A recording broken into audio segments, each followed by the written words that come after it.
Okay, we need to talk. Many of you are surprised after seeing that stock market indices are going up. Nasdaq is currently on the level we saw it just in December. Yes, December of 2019. People feel that the stock market should go down to discount the slowdown of the economy. How is it possible that the stocks are going up in the current situation of the lockdown of the economy and inevitable recession? I'm going to give you an answer to that, and I will show you what companies I bought during the stock market crash. Let's look at the current situation from a broader perspective. The number of Americans filing for unemployment has surged to a record high as the economy went into lockdown. It is the unprecedented territory we are in right now.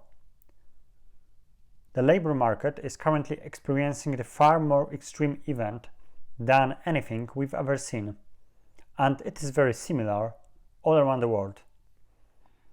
The governments all around the world decided to help the economy temporarily and pump a lot of money to save businesses and support jobless people with money during this difficult period. But as you can imagine, that will have some negative consequences. We should expect higher taxation and growth of inflation. I'm not saying that it will happen as soon as in 2020. The increase may not be seen in 2020 because of depreciation in prices of oil and other primary commodities. Still, I have no doubts that the depreciation of currencies is on the horizon. What does it all mean for us and how to navigate the best during these times? I consider the best solution is to invest in real assets like proper businesses, properties and gold. I have a problem with properties as I consider the current prices, especially in Europe, to be overstretched. A few months ago, I carried out an analysis of the property market, and I think the findings from this video are still valid, so check it out if that is something that interests you. I will add the link in the description of this video. Gold is an interesting speculative asset for the time of crisis. But as I showed in the last video, there are better ways to put your money to work and build wealth. And yes, the stock market is the answer for me. Just as a proof, here are the results of my stock market portfolio in 2019 and so far in 2020. In US dollar terms, my portfolio is in the positive territory in 2020. The performance of my stocks has been beating the S&P 500 index both in 2019 and in the current year. My portfolio is beating the indices in the United Kingdom and Poland even more. Depreciation of the value of British pound and Polish zloty to the US dollar helps my portfolio to perform better. I touched this point in the video about Brexit and I signaled who is the winner of that situation. I pointed out on the stock market investors as beneficiaries. Now you can understand it even better what I meant at that time. My portfolio gained in British pound over 40% during the 2019 and 2020 while the property market stagnated.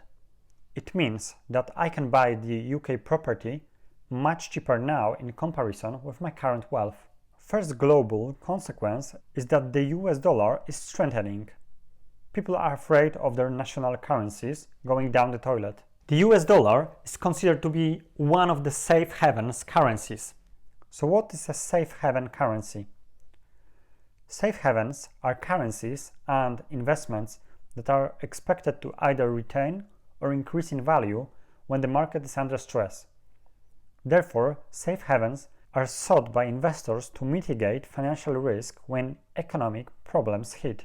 So when you buy US dollars, why not at the same time buy good American companies which experience a reduction in their stock prices recently? Well, that is what I have been doing, but we will come to this later. It is not only about cash. Rising inflation means putting money into bonds does not sound like a good idea too. I'm not a fan of government bonds, and with the expectation of rising inflation, the government bonds can be labeled certificates of confiscation. The term certificate of confiscation was introduced in the late 1970s when inflation was rising. If you took the coupon payment, adjusted for inflation and taxes, you had a negative real return. People realize that cash is trash. Inflation will depreciate the value of their savings. The S&P 500 earnings yield is around 5%, and that is what you can expect now from investing in index funds. It is still good in comparison with bond yields of less than 1%. Due to zero interest rates, stocks are undervalued. It is the best asset class to allocate your money now. I think you will thank me in 5 years from now. People want to invest in real assets, for example, real businesses. Is there a better real asset than shares of the companies which products they use every day? Companies with pricing power and strong balance sheets sound like a much more reasonable allocation of their wealth than bonds or cash. You need to know that just looking at the US stock market does not tell the whole story. The Nasdaq index includes many technology companies which are beneficiaries of the current situation. I can bet that majority of you have been using Facebook or Instagram more during this month of lockdown than a few months ago. Similarly, many people started using Microsoft Teams or Google Hangouts to communicate with coworkers while working from home. And instead of going to the cinema or having additional lessons, people watched more Netflix or educational materials on YouTube. And if you like that video, smash the like button for the YouTube algorithm. And yes, I know that companies like Facebook or Alphabet will experience a temporary drop in their income because of less advertising. But more user engagement will strengthen their position in the long term, and these businesses will do just fine. Just from pure interest, let me know in the comment, did you use Facebook, Instagram or YouTube more during the last month, or you use it less? I can bet that on average people use these platforms more, but it will be interesting to see if that is true also about you. So my point is that tech companies distorted the view of the stock market. The old economy companies like car manufacturers, airlines or banks are still heavily down. Looking at the technology companies and heavily tech-weighted US stock market does not tell the whole story. US bank index is down around 40% from its peak. Among US companies, the consumer discretionary sector is still miles down from its peak. The stock price of Ford is also 40% lower than just a few months ago. Travel, leisure, entertainment and fashion industries experienced heavy losses. Marriott International is still around 50% down from its level in January. US airlines are now a third of their market capitalization in comparison with just a few months ago. Also, looking at different stock markets can tell you more about the crash. When looking at European indices, you can see that they are still quite far from the levels at the beginning of the year. Polish index WIG is still down over 20% this year. German DAX is down 20%, and Spanish IBEX is almost 30% down this year. I'm one of the people you can blame for the stock market going up. I've been a net buyer of stocks during the last quarter. I saw that the companies I observed went down and reached attractive levels, and I bought more shares of them. I bought game developers from Poland. Playway is now up 24% from the moment I bought a share of that company. 10 Square Games is up 41%. Tencent is now up 7% since I bought shares of this Chinese company.